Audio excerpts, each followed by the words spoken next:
C'est ça qui est le fun.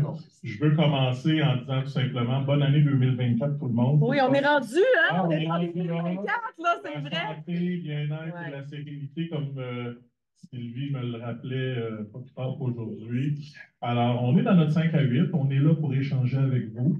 On a eu le plaisir, parce que Jean Laverdière m'a appelé un peu plus tôt. Il dit: Ah, à quelle heure tu voulais, Magali? Ben, 6 heures. Ah, Gérard Fillon, il veut y parler. Ben, c'est correct, on va attendre. C'est pas plus grave que ça.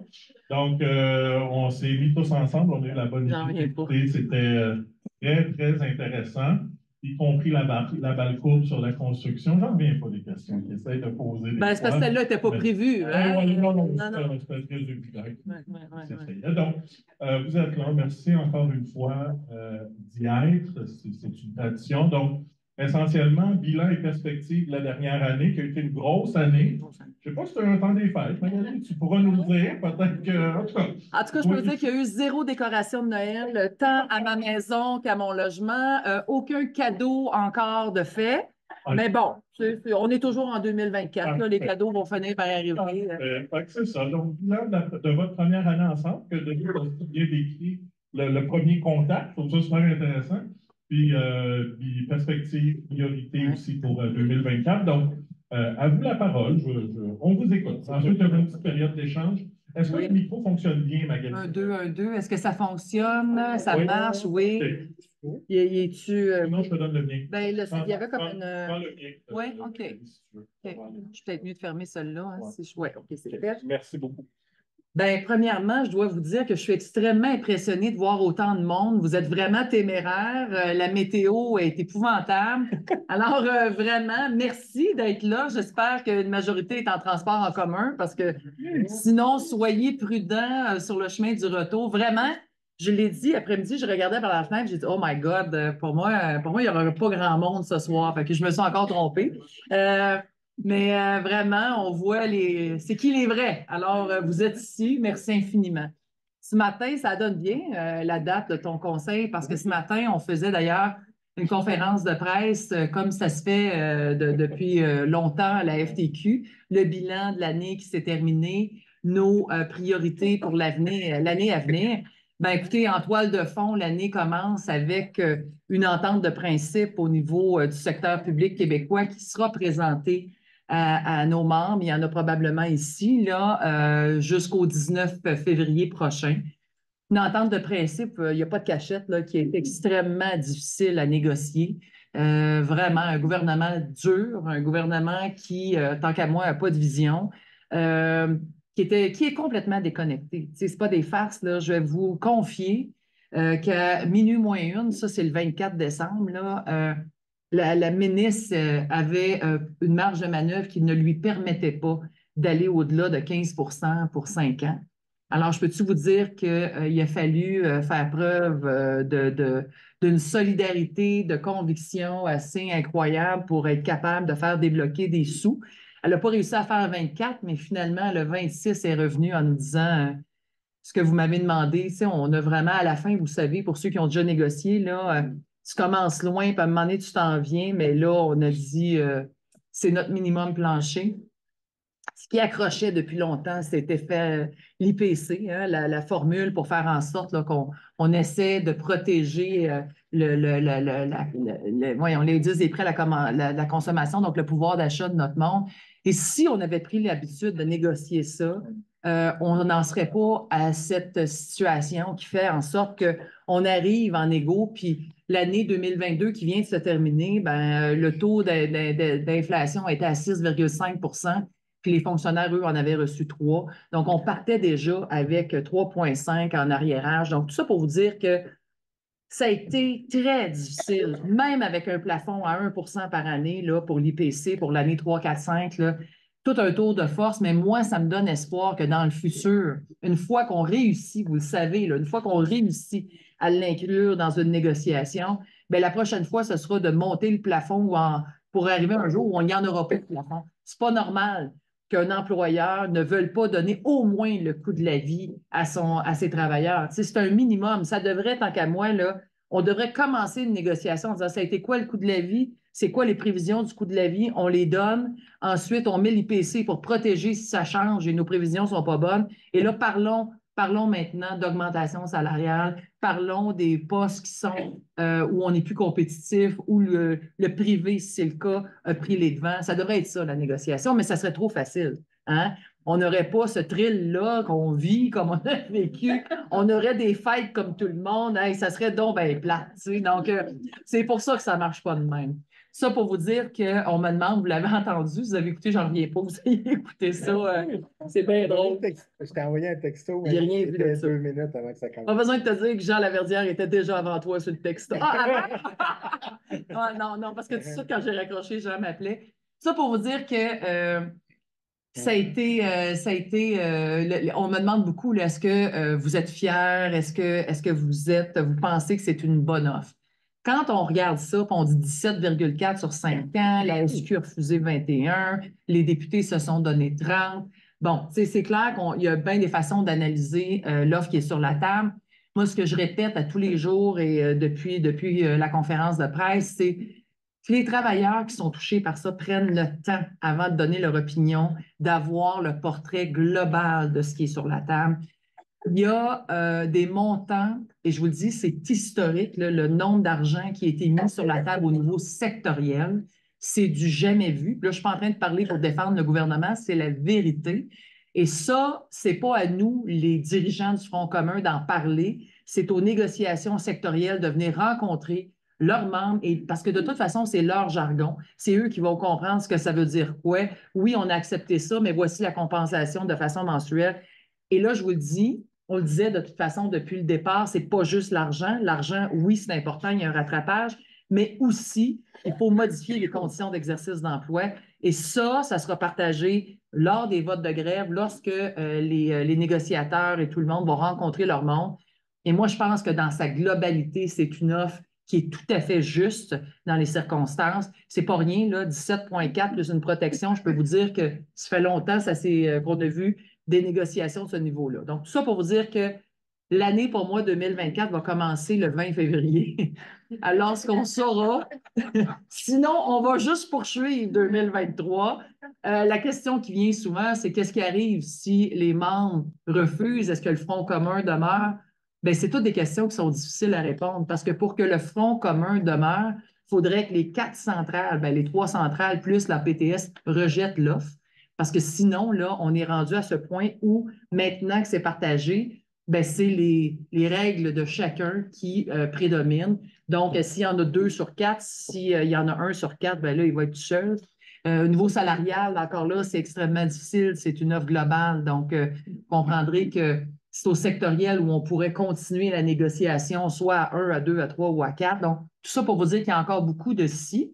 Chose certaine, et je le dis sans gêne, malgré que je vois beaucoup de courriels, beaucoup de commentaires passer, là, moi, je souhaite que cette offre-là soit ratifiée, pas parce que je suis tannée de la négociation, faites-vous-en pas. Ça va faire 1 an bientôt que je suis à la FTQ. Je comprends que des moments tranquilles, ça n'existe pas, ça, la FTQ. Donc, Denis, vous étiez bien gardé de me dire ça. Bon, alors, c'est ce qui arrive, ceci étant dit.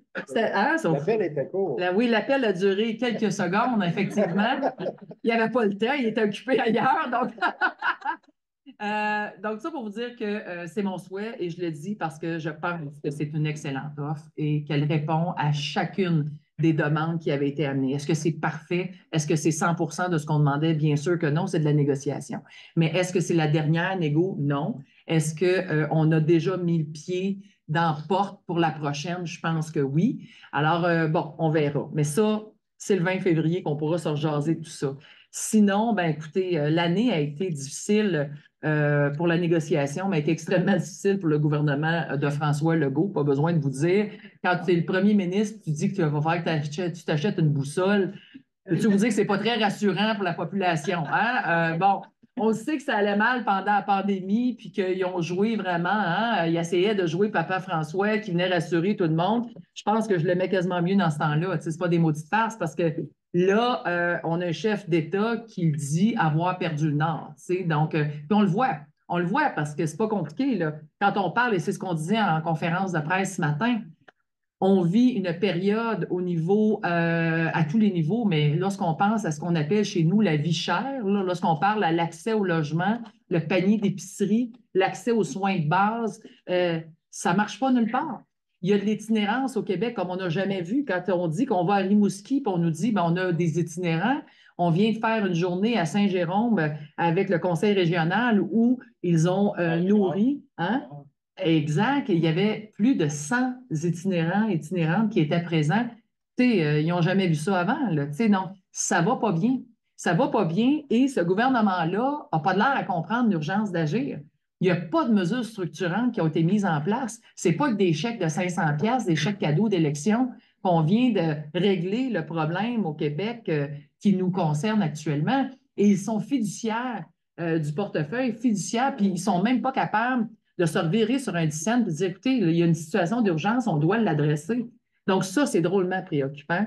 Et la FTQ ne va pas baisser les bras, je vous le dis, là, on va les talonner. Le salaire minimum, l'accès à des assurances collectives, pas collectives, mais universelles, vous allez me dire, c'est un dossier fédéral, Denis va en parler, mais il y a un paquet de problématiques. L'accès au logement, il faut arrêter là, juste de les nommer, puis ça prend un plan d'action. Et ça, je vous le dis, ils vont nous entendre haut et fort en parler parce qu'il faut absolument qu'on soit capable, comme société. Écoutez, le Québec est riche. Là, vous allez me dire, ouais, vous venez de dépenser 10,6 milliards dans cette négo-là, il nous reste de l'argent? La réponse, c'est oui. Le Québec, quand on se regarde, là, quand on se compare avec le reste des pays du monde, le Québec est riche. Alors, on va arrêter là, de prendre pour acquis puis d'écouter, il faut se serrer la ceinture à notre ministre des Finances, là. Puis je ne vous parlerai pas des Kings de Los Angeles parce que là, vous allez me parler de Dubaï, ça ne me tente pas pantoute, mais bon. Mais,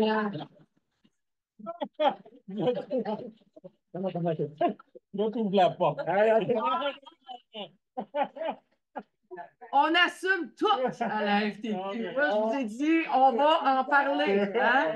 Je dis à la blague que je ne veux pas en parler, mais c'est clair que ma première tournée dans chaque région du Québec, lorsque je vais rencontrer les membres, on va en parler parce que ça a été une expérience que je ne souhaite jamais, mais jamais revivre dans ma vie. Mais je vais finir le rapport du bilan. Puis si tu me donnes 2 minutes, je vais quand même, 2 minutes, peut-être 2 minutes et demie, mais je vais quand même vous raconter. 5. Tabarouette, quelle expérience. Hein? C'est pas en direct. Non, c'est grand montage. Non, j'assume complètement. Ceci étant dit, dans les priorités de l'année qui s'en vient, bien sûr, ben, on va continuer nos pressions sur le gouvernement. Là, j'enlève mes lunettes, je ne sais pas pourquoi, parce que je ne vois absolument rien. Et là, je n'ai pas les bonnes notes. Hein? Je suis partie vite de mon bureau. Denis, il y avait. C'est toi. Prends la parole, puis je vais rattraper, Denis. Ah, t'es un amour. Tu veux Dubaï, là, mais Dubaï, tu peux barrer.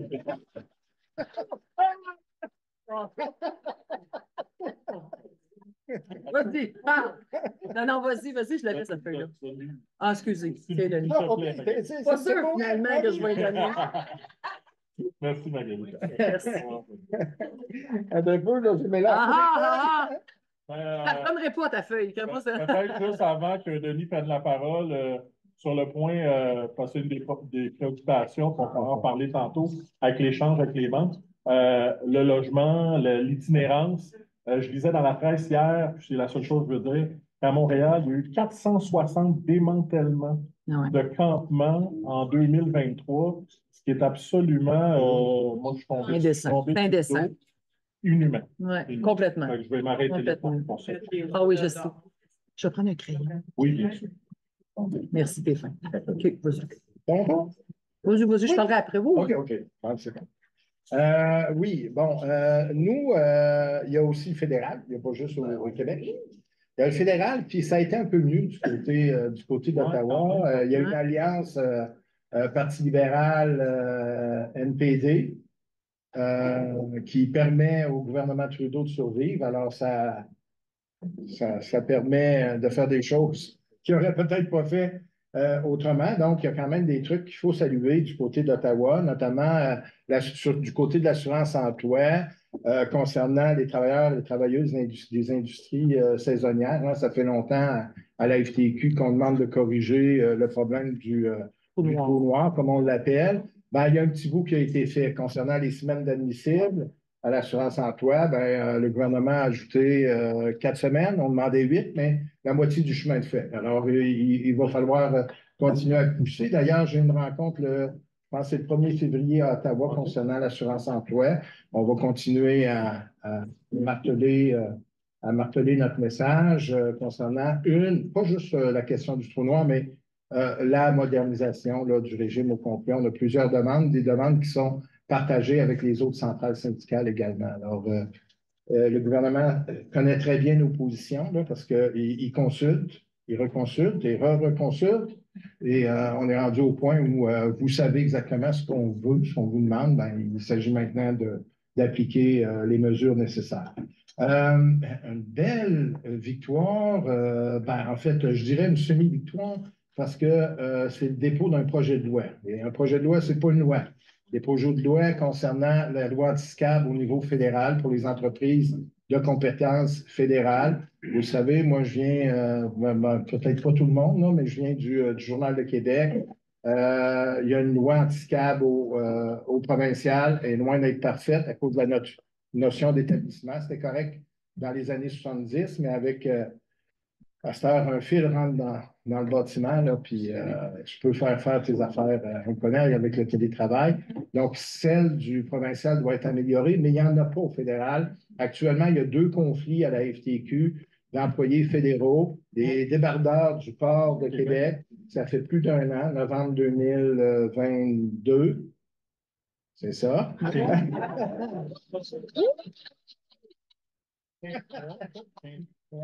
ouais. Et il n'y a pas longtemps, Gatineau, les employés de Vidéotron, Gatineau, qui est mon employeur, mon ancien employeur québécois, le champion des lockouts. Et c'est certain qu'à Gatineau, il ne pourrait pas faire ses opérations. C'est un centre d'appel. Alors, les appels se prennent ailleurs, en Égypte, en Amérique du Sud, en Europe, En Inde. en Inde, ils peuvent faire à distance. Alors, une loi anti-briseur de grève au fédéral, c'est salué, ça a été déposé. Et comme ça a été déposé par le gouvernement en place, on peut espérer que ça va procéder, mais pour ça, il va falloir la collaboration des partis d'opposition, mais aussi du Sénat, parce que c'est la particularité d'Ottawa où il y a 2 chambres. Alors, certains dossiers sur lesquels on va continuer à pousser dans la prochaine année. L'assurance médicaments publique et universelle, ça fait des années qu'on le demande. Je pense que depuis 2016, si ce n'est pas avant ça, qu'on demande, mais dans le milieu syndical, vous le savez, ce n'est pas parce qu'on se fait dire non que c'est un non définitif. On revient à la charge. Alors, on va revenir. Actuellement, la conjoncture est bonne parce que les libéraux ont promis aux néo-démocrates de déposer un projet de loi concernant l'assurance médicaments universelle. Puis du côté du Québec, il va falloir parler au bloc notamment, au Bloc québécois, au gouvernement du Québec également, parce qu'on ne veut pas du système hybride là, qu'il y a au Québec. Donc, ça prend un système vraiment universel. Puis, le Bloc, à cause des juridictions, ils ne sont pas trop chauds à l'idée. Alors, il faut leur dire, regardez, prenez la compensation, là, puis une compensation pour le Québec, puis le Québec fera avec, mais on fera les pressions au niveau du Québec pour améliorer le régime actuel qui est hybride. Au fédéral, on en a moins parlé, mais c'est quand même une victoire pour le milieu syndical parce que des gens ici, vous connaissez je me souviens, moi j'habite Québec, alors au White Birch à Québec, où les rentes, il y a eu faillite et les rentes ont été coupées jusqu'à 40%, je pense, là-bas. Là. C'est un des. Norton Telecom. Norton Telecom, Sears également, où c'est dans les cas des faillites d'entreprises, c'est les travailleurs et les travailleuses qui se font couper leurs rentes, qui sont pourtant promises, acquises.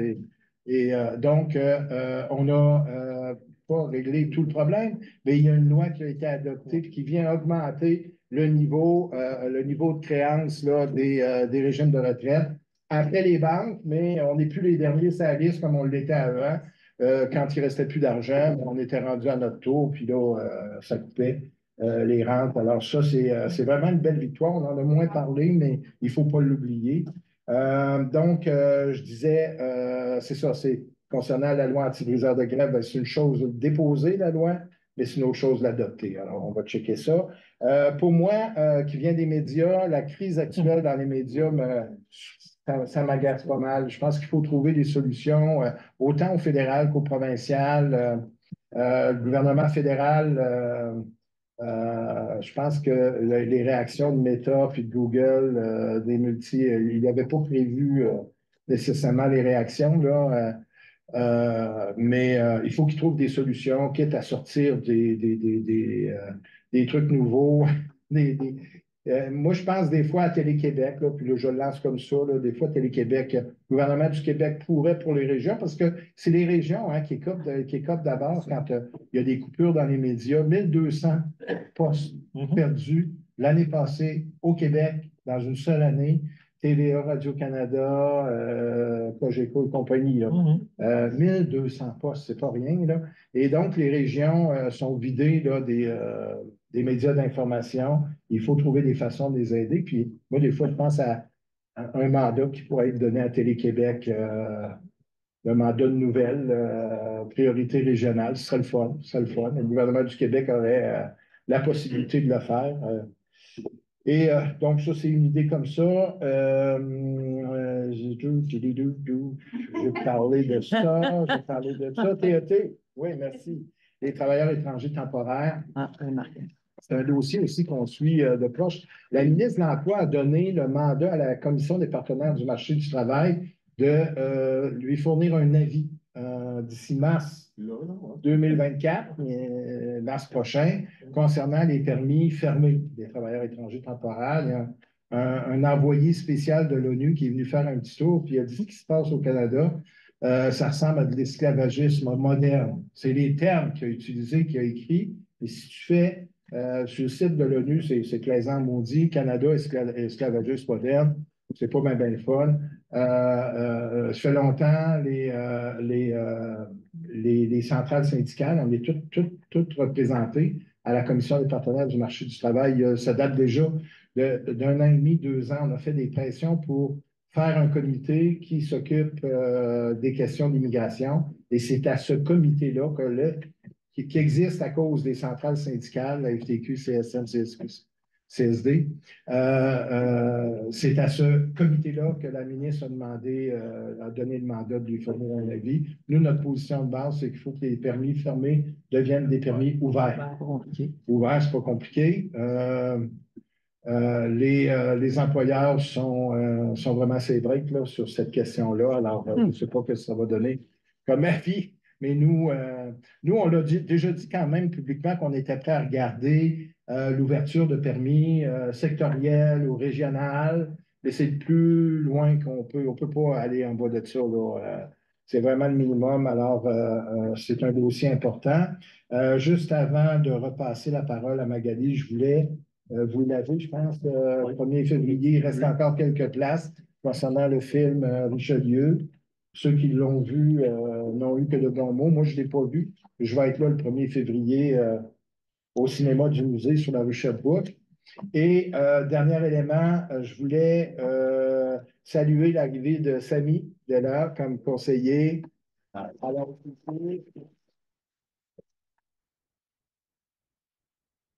Samy, ça a tout été organisé pour toi, pour ta première journée, ça. Merci. Voilà, il y en est dans ses premières heures à la FTQ. Il y a le mandat d'accompagner le Conseil régional Montréal métropolitain. Il y a également un mandat concernant l'environnement. Alors, on est bien fiers d'avoir recruté, d'avoir volé Samy au TUAC. Et merci Magali. Merci, je l'ai vu, Magali. Et là. Allô, ben oui, je te vois depuis tantôt. Merci Magali, parce que Magali était conseillère responsable pour le Conseil régional Montréal Métro. Elle avait beaucoup de mandats, beaucoup de dossiers, Magali. Alors, on avait donné de nouveaux mandats, syndicalisation mobilisation. Alors, il y a un nouveau comité syndicalisation qui existe à la FTQ. Je pensais jamais voir ça là, de mon vivant, mais Magali fait des merveilles. Et les gens, les affiliés syndicalisation, Magali est responsable de ça. Merci pour votre affaire.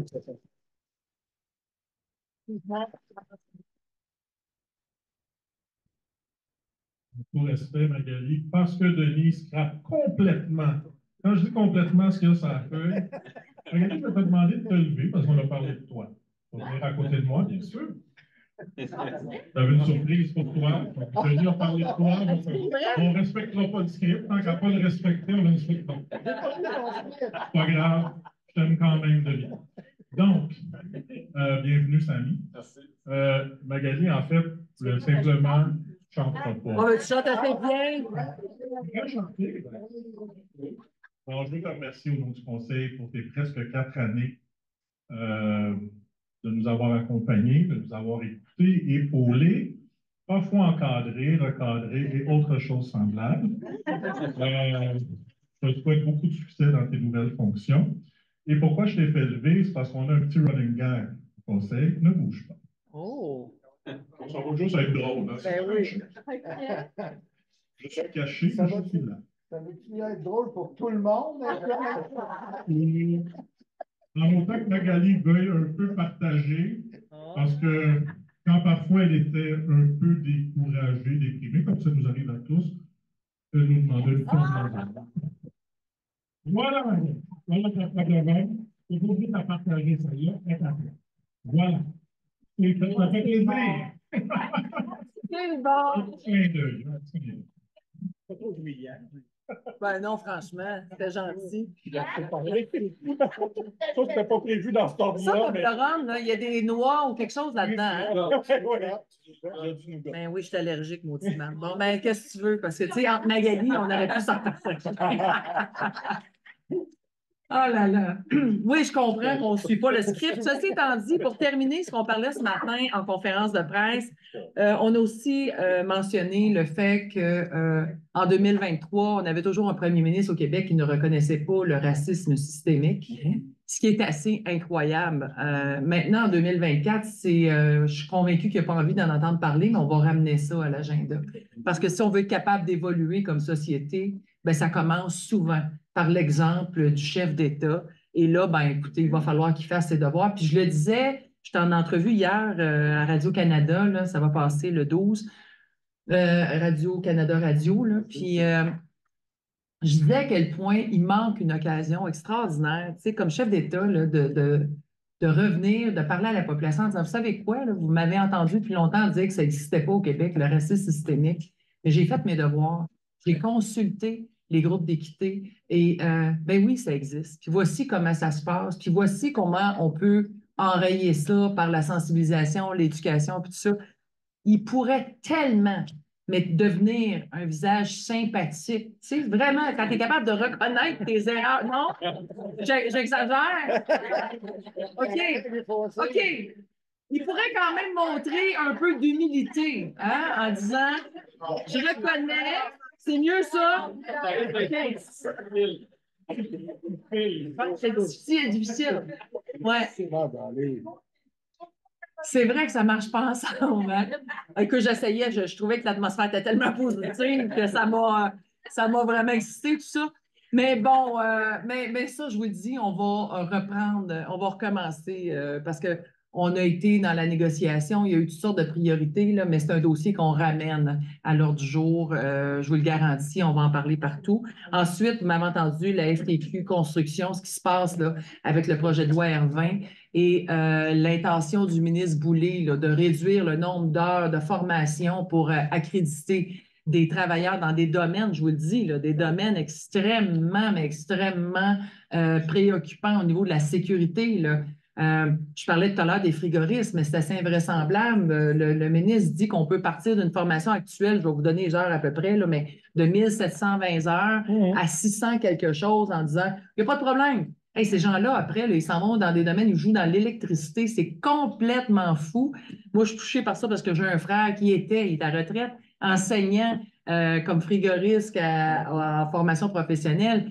il est traumatisé. Tu sais, il me dit, écoute, déjà, avec 1720 heures, ça prend des super, tu sais, ils deviennent compagnons, là, puis vraiment, ça prend des mentors qui les suivent parce qu'ils sont loin d'être prêts. Il dit, à 600 heures, des dangers publics qu'on va mettre dans nos chantiers. Ça n'a aucun sens. Puis à quel, tu sais, au nom de quoi on fait ça? Ah, ben il y a bien des projets en construction. Vous savez ça depuis hier, là, tu sais, puis les formations où on refuse des gens parce qu'on dit, ben les classes sont remplies, tout ça, ça ne vous tentait pas d'y penser avant, d'augmenter le nombre d'enseignants, puis d'augmenter les formations. Ceci étant dit, c'est un autre dossier qui est géré, mené par la FTQ Construction, où ils font toute une lutte. Mais je peux vous dire qu'on va également s'y attaquer à la FTQ. On va travailler ça ensemble. Enfin, pour 2024, ben, on ne peut pas passer sous silence la montée de Pierre Poilievre dans les sondages. C'est impossible. Et je vous vois, madame, dire ça fait peur, je suis à la même place que vous, je suis terrorisée par ce qui se passe. Tu sais, c'est rendu fou comment le pouvoir de l'image, ça va m'amener à du vent, mais le pouvoir de l'image est important. Hein? Regardons ça se fait tout en douceur. Non, mais ce gars-là dit publiquement, ah, ma femme me dit de changer mes lunettes, j'ai l'air plus sympathique, nouvelle coupe de cheveux, tu sais. Il assume complètement que, dans le fond, il est en train de jouer un rôle, de se donner un nouveau look pour être plus attirant, pour être plus sympathique. Tu sais, il l'assume. Puis il fait bien, il fait très bien parce que ça marche, tu sais. Des publicités sur le gars du gros bon sens. Le gros bon sens, joie le vert. Il n'y a pas d'enfant ici à ce soir, là, mais c'est tout le contraire, là. Tu sais, ce gars-là, c'est un freak, c'est un extrémiste. Non, mais la vérité, c'est que c'est dangereux, extrêmement dangereux. Puis on le sait que dans les 600 000 personnes que l'on présente à la FTQ, il y en a beaucoup qui supportent non seulement ce gars-là, mais l'idéologie de ce parti-là. Et c'est à nous de se lever puis de faire cette éducation-là, puis cette sensibilisation-là, parce qu'on sait quelles seront les répercussions d'un gouvernement de droite qui dit présentement, moi, je suis là pour les travailleurs, je suis là pour les moins bien nantis. À la fin de la journée, là, quand on analyse leur plateforme, c'est tout l'inverse. Hein? C'est me, myself and I. Tu sais, si t'es pauvre, c'est bien ton problème parce que t'es paresseux, tu comprends-tu? Puis tant pis pour toi. Puis ça en prend des gens pour venir travailler dans nos Tim Hortons au salaire minimum. C'est à ça dont ces gens-là font référence. Mais dans leur communication, la façon dont ils s'adressent à notre monde sont super habiles. Ce sont de grands communicateurs. Donc là, on a eu notre rencontre avant notre bureau élargi de la FTQ. Il y a un plan de campagne là, pour faire face à ce qui s'en vient aux prochaines élections. On n'attendra pas 3 mois avant l'élection pour se préparer. On commence ça maintenant. On a un bureau élargi, c'est quand, Denis? Fin février? Non, dans 2 semaines. Ah, dans 2 semaines. Ouais. Ah bon, ben oui, hein, on va être prêts. Moi, on va être prêts. Ah oui. Je ne serai pas encore en 2024. C'est ça l'affaire. Je peux arriver, moi, en 2024. Oui, ben dans 2 semaines, c'est encore mieux. On va parler de ce plan-là. On va proposer à nos membres du bureau. Pourquoi? Parce qu'on veut vraiment s'y prendre d'avance. Il va falloir qu'on soit partout, qu'on aille dans tous les milieux, dans toutes les provinces du Québec, particulièrement dans la belle région de Québec. Hein? Ça fait longtemps que je dis de faire vérifier l'eau à Québec. Moi, je pense qu'il empoisonne la population. Denis, une chance que tu vis à Montréal souvent. Hein, on réussit à te sauver. Mais ceci étant dit, c'est quoi ça, Denis? Ça, c'est le fleuve Saint-Laurent. Oui. Ça coule par là. OK. L'eau passe à Montréal.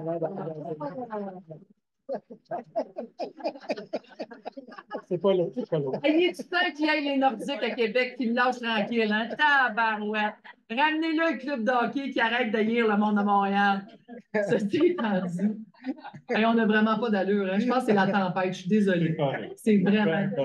Écoute, on va être meilleur la prochaine fois, je te le promets. Mais tout ça pour vous dire qu'on se prépare et moi, je suis fière que la FTQ, avant même mon arrivée, avait bâti un fonds, là, hein, un fonds de campagne.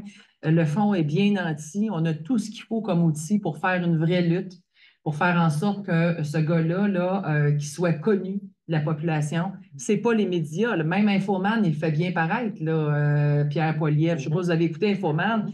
j'étais vraiment, je vous le dis, là, j'étais pas scandalisée, j'avais de la peine de regarder ça. Tu sais, je me disais, ça se peut pas qu'un gars comme Jean-René Dufort fasse bien paraître Pierre Poilievre. Tu sais, écoute, oui, il accepte d'aller à son émission, mais à un moment donné, tu sais, t'es mieux qu'ils disent non, puis tu le varlopes un peu, que d'y donner bonne presse. Là. Non, mais pour vrai, tu sais, c'est des dangers, puis ces gens-là le savent. Tu sais, donc, il va falloir qu'on la fasse, cette job-là. Il va falloir, puis ça va être des discussions difficiles, parce que moi, je vous le dis, on n'aime pas ça, hein, parler de politique. On dit tout le temps, si tu veux garder ta famille proche, tes amis, tu parles pas de politique, hein, puis d'habitude, pas de hockey non plus. Ben bon, alors, mais on est obligé de le prendre, ce rôle-là. Il nous appartient. On a la chance, quand on est militant syndicaux, de travailler avec des gens en recherche, des gens qui sont aux communications. On a des experts, des gens qui analysent les projets de loi, des conseillers politiques. On est capable d'analyser c'est passé quoi dans les pays ou encore aux États-Unis lorsqu'il y a des partis de droite et d'extrême droite qui ont pris le pouvoir. C'était quoi l'impact sur les travailleurs, sur la classe moyenne, sur les moins bien nantis? Mais c'est des catastrophes. Et ça, bien, on l'a, nous, ce privilège-là de connaître cette information-là.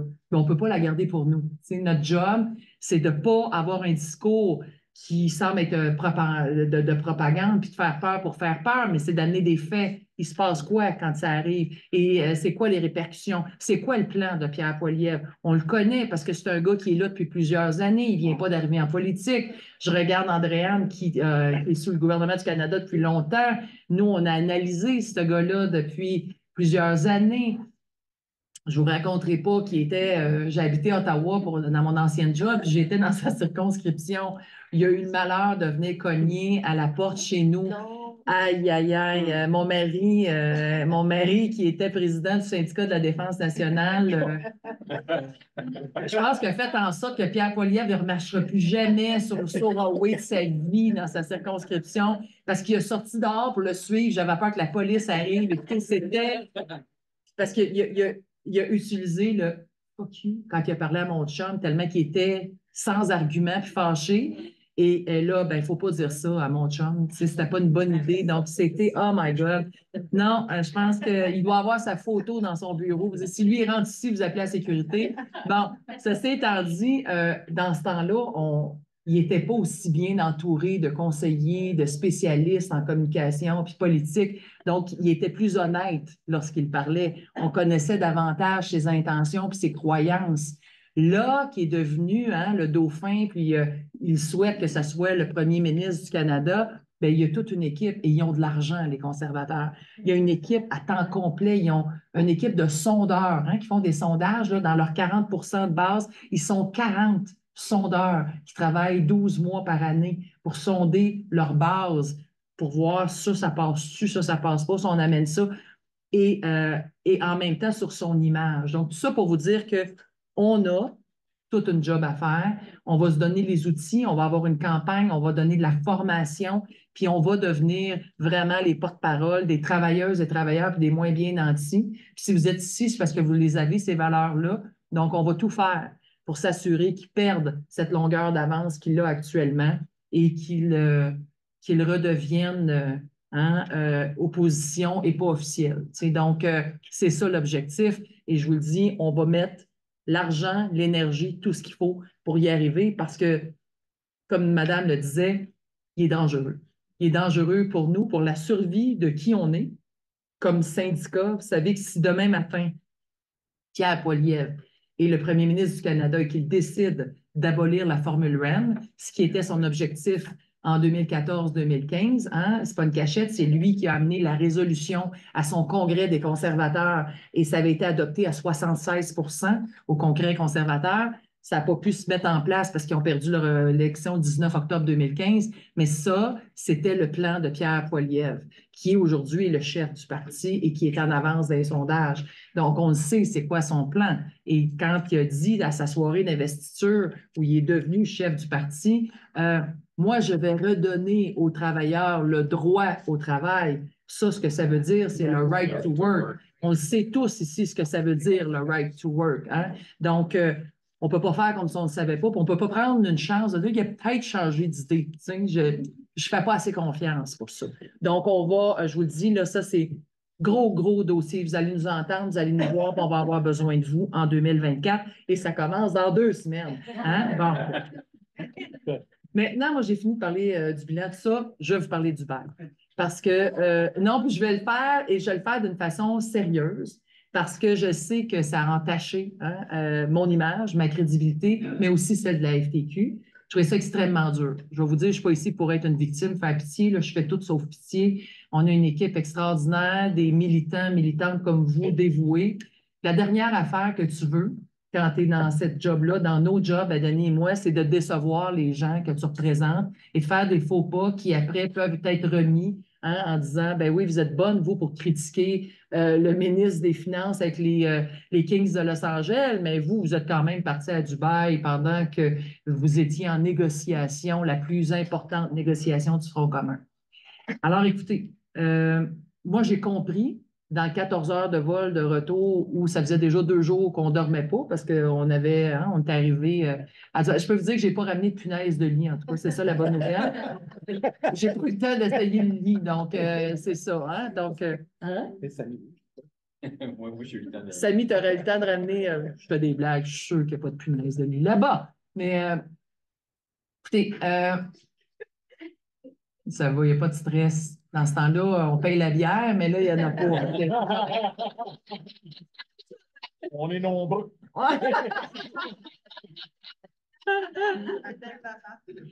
Vous savez, Samy et Denis étaient là. Il y en a peut-être d'autres qui ont fait partie de la délégation. Ben oui, excuse-moi, ça fait 3 fois que je te vois en plus. Je savais que tu étais là. Désolée.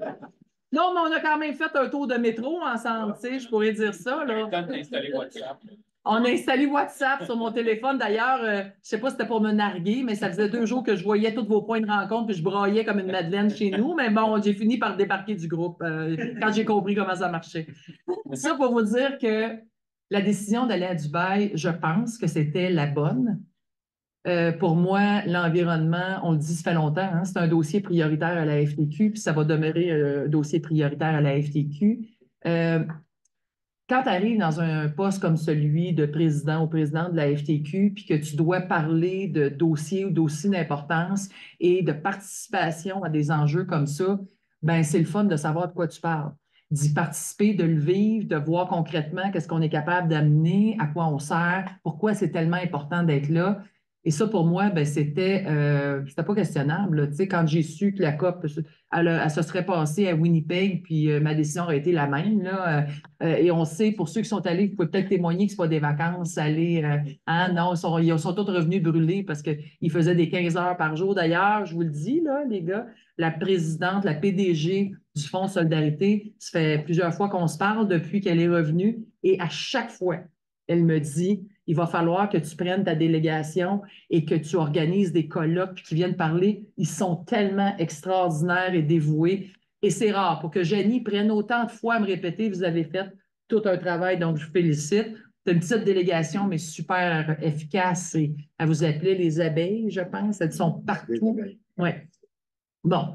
Alors, avant d'aller là, on prépare la COP des semaines et des mois d'avance, qui on va rencontrer, de comment on va amener ça.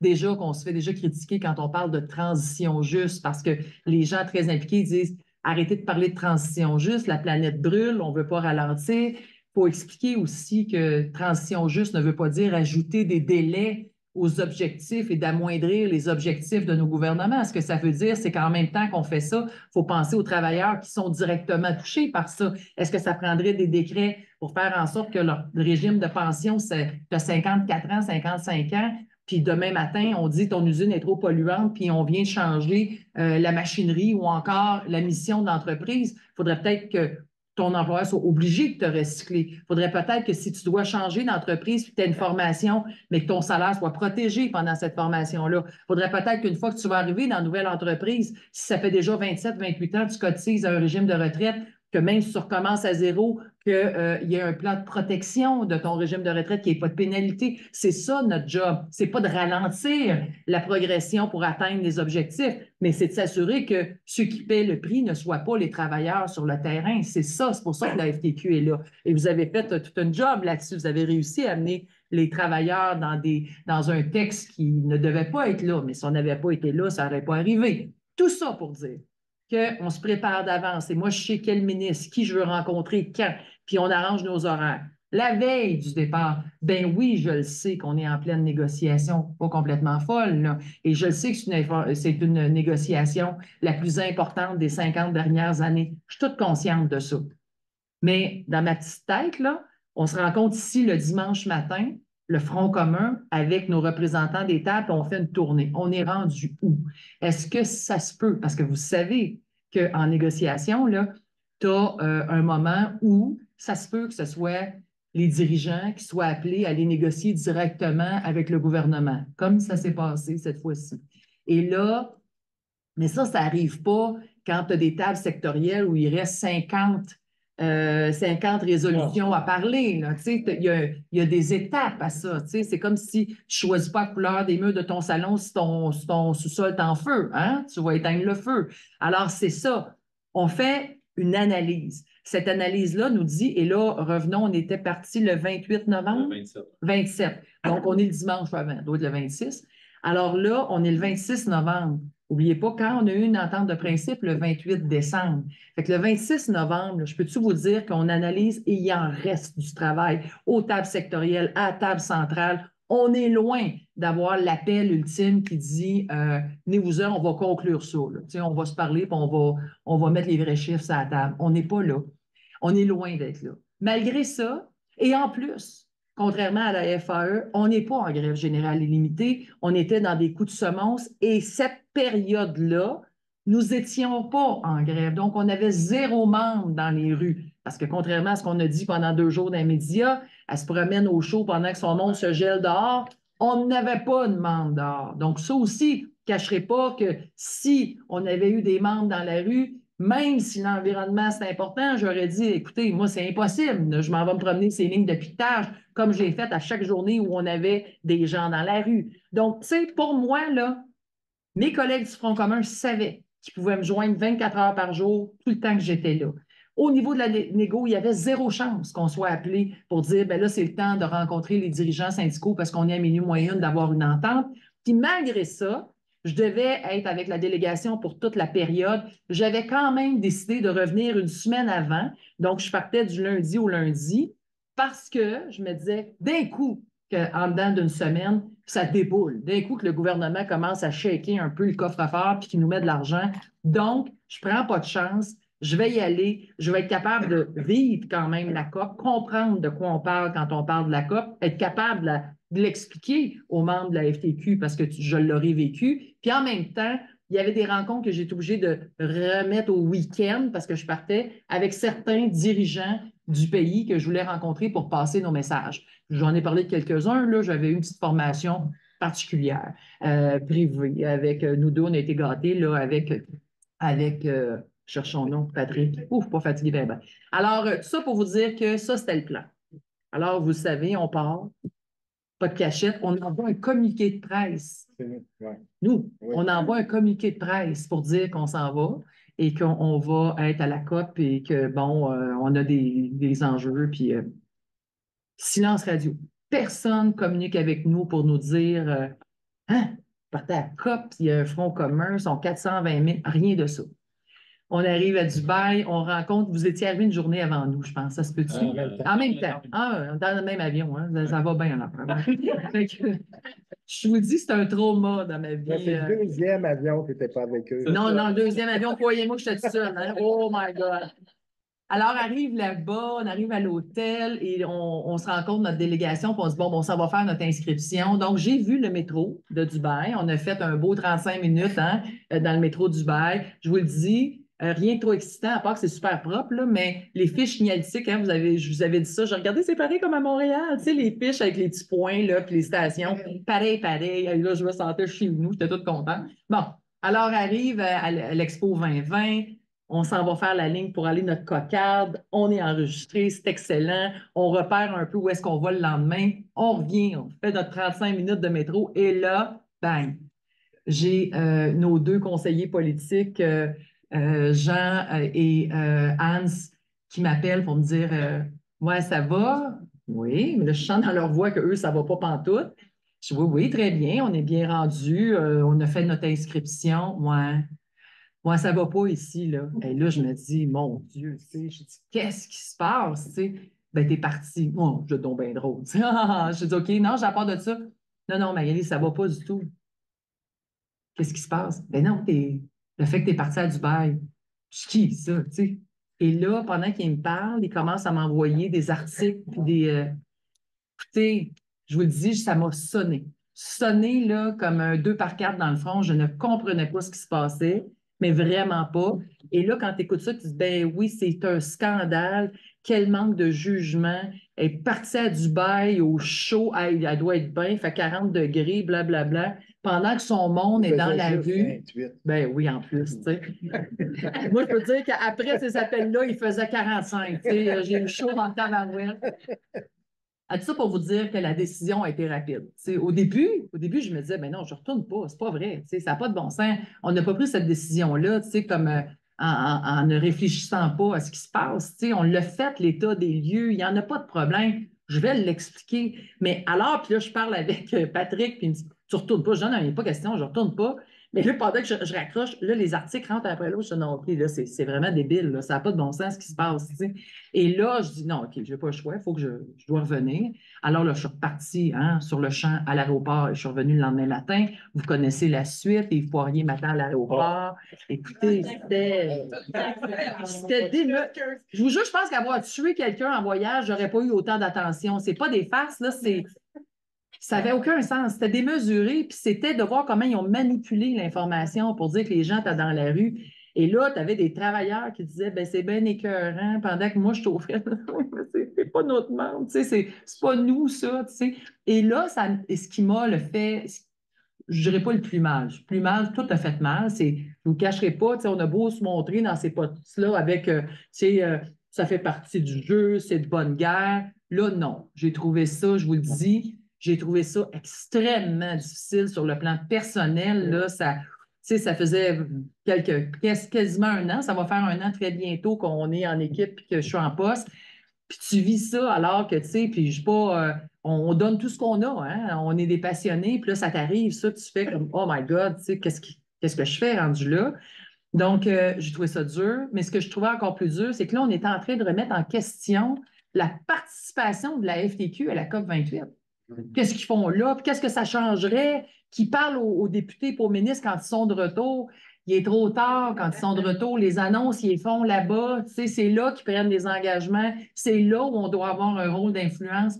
Il y avait 2400 combien lobbyistes? 2456. 2456 lobbyistes du pétrole. 2456 lobbyistes du pétrole. Ils ont-tu compris, eux autres, qu'il fallait qu'ils soient là? Ils ne sont pas posés la question. Ils n'ont pas envoyé 7-8, là. Il était 2400. Pourquoi? Parce que c'est là que ça se passe. C'est là où les pays, puis hein, ils aiment tout ça, gonfler le torse pour dire ah, toi, tu as fait ça, moi, voici mes objectifs, tout ça. C'est là où on a un rôle à jouer. C'est là où on doit faire preuve. Nous, on représente 600 000 travailleurs. On est ici pour vous surveiller. Si vous faites ça sur leur dos, vous les abandonnez, on va s'en souvenir, puis on va travailler dans votre circonscription aux prochaines élections, croyez-moi. Vous allez en avoir une offre comme ça, vous n'en revivrez pas d'autres. On va vous battre aux prochaines élections. C'est plate, mais c'est ça notre job. On n'a pas le choix d'être là. Fait que tout ça pour vous dire que d'entendre qu'on remettait en question la participation de la FTQ, je me disais, ça n'a pas de maudit bon sens. C'est vrai que la planète est en feu. C'est vrai qu'il y a une urgence d'agir. Puis, il n'y a personne qui va le faire au nom des travailleurs si ce n'est pas les syndicats qui le font. On le sait, là, c'est comme ça. Puis, ça fait longtemps, on le voit avec le caribou forestier. C'est les environnementalistes, c'est le patronat, c'est le gouvernement. Il n'y a personne à table qui vient représenter ces travailleurs-là. Donc, il faut absolument s'imposer, puis être présent, puis se faire entendre. Bon, ceci étant dit, ça a été dur. Ça a été dur. Je suis revenue, fait face à la musique, répondu. Écoutez, en arrivant, je n'avais pas le choix. Il m'attendait à l'aéroport. Fait que, ensuite, ça a été, j'ai refusé aucune entrevue, radio, télé. J'ai dit oui à toutes les demandes parce que je n'avais pas l'intention de me cacher. Je ne suis pas partie en vacances, moi, là pendant la grève du Front commun. Je m'en allais travailler. Ça a été dur, mais en même temps, bon, ça semble s'être calmé. Déjà, quand on m'en parle, comme hier matin avec Paul Arcand, c'était même un peu plus convivial, c'était à la blague. Tu sais, je reviens, moi, j'ai été en arrêt, oui, puis là, je me l'épêche, j'ai dit, ben oui, vous nous avez manqué. Et là, il dit, Paul Arcand, hier matin, il dit, oui, mais c'est ça, moi, j'ai manqué votre épisode de Dubaï. Finalement, on t'a pas manqué pantoute, tu sais. J'ai dit, oh non, tu sais. Mais il a été gentil. Ça n'a pas été dur. Puis ensuite, je faisais une entrevue avec Michel Langevin à Cogeco en Outaouais. Puis Michel aussi m'agaçait avec ça. Il dit, puis tu vas avoir le temps de prendre des vacances? Penses-tu retourner à Dubaï? Je dis, moi, je te le dis, je ne vais même pas aller à Dubaï et j'y passerai. Même si c'était un escale à Dubaï, je n'irai pas. Tu comprends-tu? Je ne mets plus jamais les pieds à Dubaï dans ma vie. Bon, ceci étant dit, faut faire attention à ça. Et j'ai réalisé après ça que l'image est plus importante que les faits. Même si dans les faits, que je sois à Montréal, assis au bureau ici ou à Dubaï, dans les faits, au niveau de la négociation, ça n'a rien changé. On en avait une aux 2 semaines. Ça se faisait toujours par Teams. Cette rencontre-là, on ne négociait pas pour nos négociateurs. C'était la rencontre où on disait, ouais, toi, là, ton négociateur à la table SEPB Anglo, là, il ne veut pas travailler le samedi. Ouais, mais toi, là, ton porte-parole de la table telle, là, elle ne veut pas travailler le soir. Et c'est là, dans le fond, qu'on faisait juste une mise à niveau. Puis, il y a des tables qui avançaient plus vite que d'autres. On avait des discussions sur la fameuse élagage. Tu sais, il y a des places où on avait 200 demandes, puis eux en avaient 150. À un moment donné, quand ça fait un an que tu négocies, tu dis, ben là, il va falloir qu'on fasse un peu de ménage. Et là, ben, OK, tu as des tables qui ont fait le ménage, tu as des tables qui n'en ont pas fait. Là, nous, on venait en disant, oui, toi, tu dis que tu en as 5. C'est des thématiques, tu sais. Fait que dans une thématique, on parle de 52 sujets différents. Fait qu'on, tu sais, bon, ça, c'était les rencontres qu'on avait effectivement aux 2 semaines. Toujours été fait par Teams. Et pourquoi? Parce qu'on voulait éviter ce qui s'est passé le lendemain que je revienne de Dubaï, où tous les médias disaient, vous avez rencontré la ministre, et puis... Mais ce n'était pas les rencontres où on faisait des discussions qu'on a faites à la dernière minute. C'était les rencontres où on était pour faire des mises à niveau. Alors, celle-là, comme par hasard, elle a coulé. Hein? Elle a coulé, cette rencontre-là, parce que toutes les autres qu'on a eues depuis le début, jamais personne n'en a entendu parler. Mais comme par hasard, hein, je revenais de Dubaï, et là, ben, cette rencontre-là, et je vais vous en dire plus. On s'est rendu dans le bunker à Québec, là où on négocie. Il y avait les 40 médias. Quand on rentre dans le bunker à Québec, vous connaissez Château-Laurier, peut-être, sur Grande Allée? Bon, ben là, il y a le, comment ça s'appelle, là, le mess, pas le mess, mais en tout cas, la garnison qui est là. C'est une bâtisse, le manège militaire. Juste en face, il y a une bâtisse, puis on rentre par en arrière. C'est là qu'on va. Quand on rentre là, je vous le dis, là, on représente des gens, nous, dans les prisons, hein, d'où je viens, à l'AFPC, je les ai toutes visitées, prisons fédérales. Il y a moins de sécurité que de rentrer dans le bunker. Et ce n'est pas des farces, là. On rentre un à la fois, tu es embarré en 2 portes. Après ça, tu passes le métal, tu laisses ta pièce d'identité, puis tu es escorté, là. Tu ne te promènes nulle part là-dedans. Bien, croyez-le ou non, on s'est rendu là, puis il faisait froid, fait qu'on dit, bon, ben, ah ouais, le premier qui rentre. Et là, la sécurité ouvre la porte et vous pouvez rentrer les 4. Oh, super, ce qui est rare. Et je vous le jure sur la tête à mes enfants, les journalistes sont dehors, puis ils disent, ouais, nous autres, on ne peut pas rentrer. Il dit, moi, j'ai l'ordre de laisser rentrer tout le monde. Les 40 journalistes sont rentrés et ils se regardaient tous en disant, es-tu déjà rentré ici? Moi, non, jamais, jamais. Ouais. Ils les ont fait rentrer. Il y avait un gros setup médiatique, là, tu sais, pour montrer, regardez comment c'est une rencontre importante. Puis là, ils prenaient des photos. Ils n'étaient jamais rentrés dans ce building-là. C'est jamais été. Et l'agent qui nous a escortés dans l'ascenseur, moi, je lui ai dit, mais c'est étonnant qu'on n'ait pas besoin de monter de pièces d'identité, pas de détecteur de métal. Vous laissez rentrer les journalistes. Il dit, étonnant. Et ça fait 24 ans, madame, que je travaille ici, je n'ai jamais vu ça. Puis je dis, vous avez décidé ça? Non, on ne décide pas de grand-chose ici. Là. Il dit, là, tu sais, tant qu'à faire ma nounoune, tu sais, j'avais quand même pas dormi depuis 3 jours, là, tu sais, fait que juste pour vous dire que, tu sais, ils ont eu toutes sortes de stratégies pour essayer de briser le front commun, tu sais.